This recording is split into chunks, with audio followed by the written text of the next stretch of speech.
Louvado seja nosso Senhor Jesus Cristo.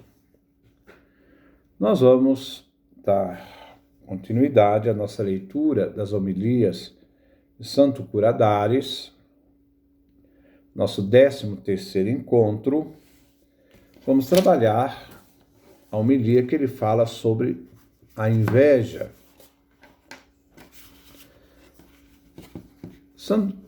São João Maria Vianney, o Curadares, diz: na qualidade de homens, isto é, de seres humanos, devemos ter bondade e compaixão uns pelos outros. É um imperativo moral. É um imperativo que nós devemos vivenciar. Ser bons, ter compaixão uns pelos outros. Essa atitude recíproca. Mas o invejoso, ao contrário, se pudesse, certamente gostaria de destruir o que percebe de bem no seu próximo. Ele não suporta que o outro tenha alguma coisa de bem e ele vai fazer de tudo para destruí-lo. Há uma raiz destrutiva dentro dele que ele não suporta e não aceita. Na qualidade de cristãos, sabemos também que devemos ter uma caridade sem limite pelos nossos irmãos, inclusive os invejosos. Mas o invejoso está bem longe de todas essas virtudes.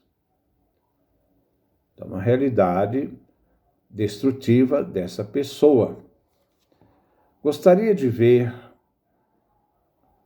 invejoso gostaria de ver o seu irmão arruinar-se. Ele traz uma raiz destrutiva, como eu disse. Ele quer o mal. Ele quer ver o outro em estado vexatório, vergonhoso. E vai fazer de tudo para que isso aconteça. Todo sinal da bondade de Deus pelo próximo é um golpe de lança, que lhe dilacera o coração e o faz morrer secretamente. Porque o invejoso, quando vê a bondade de Deus agindo na pessoa, o próximo, ele vê isso como uma afronta, um golpe, que vai estraçalhar o coração dele, o faz morrer secretamente de ódio, de raiva. Visto que todos somos um só corpo, cuja cabeça é Jesus Cristo, em tudo devemos manifestar a união, a caridade, o amor e o zelo. Se vivemos realmente esta graça do corpo de Cristo, nessa unidade com Cristo, é imperativo que nós possamos viver e manifestar em nossa vida a união com as pessoas, a caridade, o amor, ter o zelo pelo outro. Para tornar-nos felizes uns aos outros, devemos nos comprazer, como diz São Paulo, da felicidade de nossos irmãos e angustiar-nos com eles quando tem alguma aflição, como São Paulo fala lá no capítulo 12 da Carta aos Romanos: alegrai-vos com os que se alegram, chorai com os que choram. Longe de nutrir estes sentimentos, que deveria ser o sentimento cristão, de quem vive a fé, o invejoso não cessa de lançar maledicências, ele quer destruir, e calúnias contra seu vizinho, a quem ele odeia, a quem ele sempre vai fazer de tudo para prejudicá-lo. Agindo assim, parece encontrar alívio e adoçar um pouco o seu desprazer, agindo desse modo. Meu Deus, e ainda não dissemos o suficiente. Esse terrível vício que derruba os reis e os imperadores de seus tronos, porque entre estes reis e esses imperadores, estes homens que ocupam os primeiros lugares, uns são expulsos, outros envenenados, outros, enfim, apunhalados. Por inveja, muitos que possuem autoridade são eliminados por aqueles que querem poder. Não se importam com a vida. A vida não significa nada, desde que eles alcancem seus objetivos. Parece esses sistemas totalitários.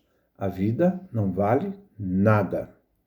A vida pode ser destruída, desde que eles alcancem os objetivos que eles querem. Aqui é um princípio de perfídia, de perversidade, né? De incapacidade de se orgulhar com a vida, porque a vida tem que ser destruída, principalmente aqueles que se opõem, né, a ele. Somente eles fazem isso para reinar no lugar deles. Não é o pão, nem o vinho, nem o abrigo que falta aos autores desses crimes. Eles têm tudo. Não garanto-lhes, é a inveja que os devora. Não. Garanto-lhes, é a inveja que os devora. Por outro lado, observe o negociante. Bem que ele gostaria de ter toda a clientela para si e nenhuma para os outros. Se alguém o deixa e vai a outro, procurará falar mal o máximo que puder, tanto da pessoa do negociante quanto da mercadoria dele. Ele tem que desprezar o outro para valorizar aquilo que é dele. Empregará todos os meios possíveis para fazer o outro perder sua reputação, dizendo que a mercadoria não é tão boa quanto a sua, ou que o outro rouba no peso. Olha ainda a astúcia diabólica do invejoso. Não é preciso dizê-lo aos outros. Afirma como quem está com medo de prejudicá-los. Desagradar-me-ia. Digo somente a vocês, para que não se deixe enganar. Observe um operário. Se outro vai trabalhar na casa onde tem o costume de ir, ele se ofende. Fará todo o possível para desacreditar aquela pessoa, para que não seja ouvida. Olhe um pai de família como se irrita se o seu vizinho tem melhor êxito que ele nos negócios, e se a terra dele produz mais do que as suas. Infelizmente, podemos encontrar este vício também entre aqueles que não deveriam tê-lo. Refiro-me às pessoas que vivem na religião, na fé. Observem quanto tempo alguém permanece no confessionário,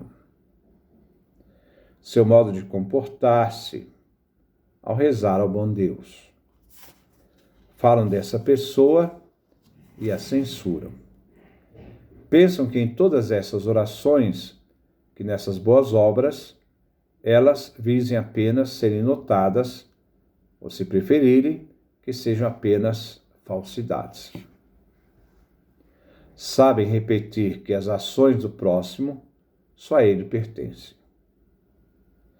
Irritam-se e sentem-se ofendidas porque os outros agem melhor de modo que elas. Se alguém toma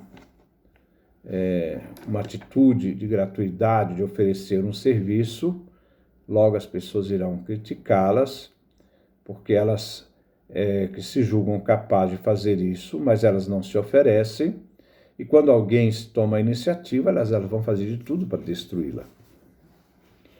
Dissemos que essa paixão mostra um espírito mesquinho.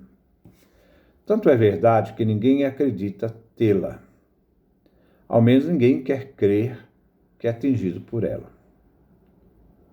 Procurará encobri-la com 1001 pretextos, ocultando-a dos outros. Normalmente, a pessoa invejosa ela é dissimulada. Ela não apresenta que ela é invejosa e faz de tudo para apresentar uma imagem daquilo que ela não é. Se em nossa presença falam bem do nosso próximo, mantemos o silêncio. Nosso coração se aflige. Se somos obrigados a falar, fazemo-lo de modo frio. Não. Não existe caridade no invejoso. São Paulo diz que devemos nos alegrar com o bem do nosso próximo. É isso que a caridade cristã deve inspirar-nos uns aos outros. Mas os sentimentos de um invejoso são bem diversos. Não creio que exista um pecado pior que o da inveja. Essa é uma afirmação de São João Maria Vianney. Porque é um pecado oculto, a pessoa não se manifesta, mas ela age por detrás, ela age para demolir, e muitas vezes encoberto por um belo traje de virtude e amizade. Digamos mais, é um leão ao qual se finge colocar a focinheira, uma serpente coberta por algumas folhas, que nos picará sem que nos apercebamos disso. Ela sempre faz essa atitude por detrás. É uma peste pública que não poupa ninguém. Mas como podemos corrigir-nos deste vício, uma vez que não nos sentimos culpados? Tenha certeza de que, entre 1000 invejosos, examinando-os muito bem, não restará um que queira acreditar fazer parte deste número. O mal é tão enfronhado que ela não quer mudar. Ela resiste. Ela não suporta, ter que mudar. Não há pecado que se conheça tão pouco quanto este. Para conhecê-lo, é preciso pedir a luz do Espírito Santo. Somente ele nos concederá esta graça. Mesmo que nos fizesse tocá-lo, com o próprio dedo, não concordaríamos com isto. Sempre acharíamos um jeito de acreditar, não termos razão para pensar e agir como agimos. Então vale a pena a gente repetir. Para conhecê-lo, o pecado da inveja, é preciso pedir a luz do Espírito Santo. Somente o Espírito é que nos concede essa graça.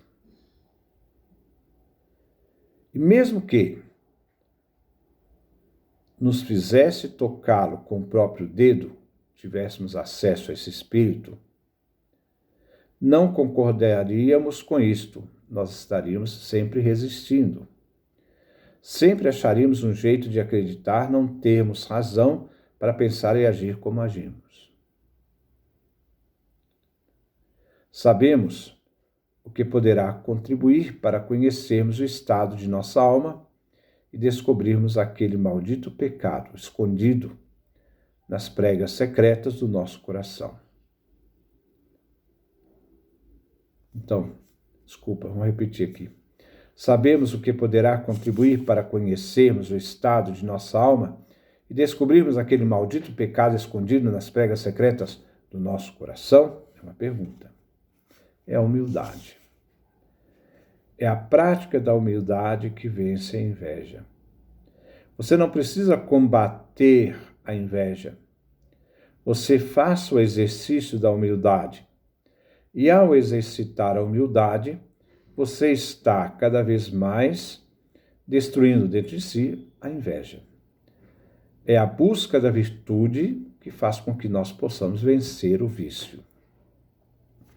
Enquanto o orgulho o oculta, a humildade, isto é, a inveja, a humildade o descobrirá. Então, essa atitude que nós devemos descobrir, acho que vale a pena a gente pensar um pouco, Se eu tenho um vício, eu não vou combater diretamente ao vício para combater uma batalha contra o inimigo que está dentro de mim mesmo. Ele às vezes pode ser mais forte do que eu, mas eu devo fazer ao contrário. Eu devo exercitar a virtude da humildade, e quanto mais eu cresço na virtude da humanidade, aquilo que era vício, que estava enraizado vai saindo aos poucos, porque a virtude, o exercício da virtude é que vence o vício. Então que Deus nos dê a sua graça, a sua bênção, sua face resplandeça sobre nós.